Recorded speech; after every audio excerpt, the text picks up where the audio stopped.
سلامونه.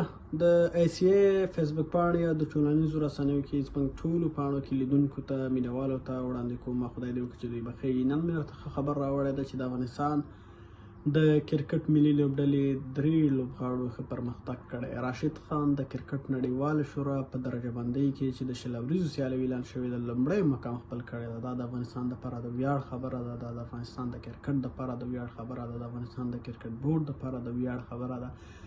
ټول افغان ملت دپاره د ویاړ خبره ده چې نن د افغانستان ځوان توپ اچوونکی، د افغانستان لیګ سپینر توپ اچوونکی راشد خان په نړیواله کچه باندې یو ځل بیا راج کوي او لومړی مقام خپلوي.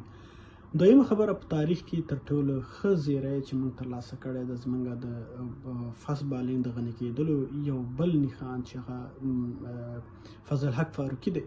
فاروقي د کرکټ نړیواله شورا د شل اوریزو سیالیو په رینکینګ یا درجه بندۍ کې 3 مقام خپل کړی ده چې دا هم د افغانستان د کرکټ دپاره د ویاړ خبره ده.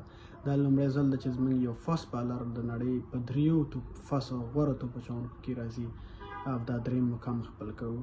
نو په دې سره به د افغانستان په کورني کرکټ کې فاست بالران خواري زحمت نور هم جاري وساتي. کله چې ستا فاست بالران، ستا تیز بالران په نړیواله کچه پرمختګونه کوي نو خامخا به ورسره په کوږ دننه نور هم هڅول کېږي او موږ به د فاروقي په شان 3-4 نور توپ اچوونکي هم پیدا کړو.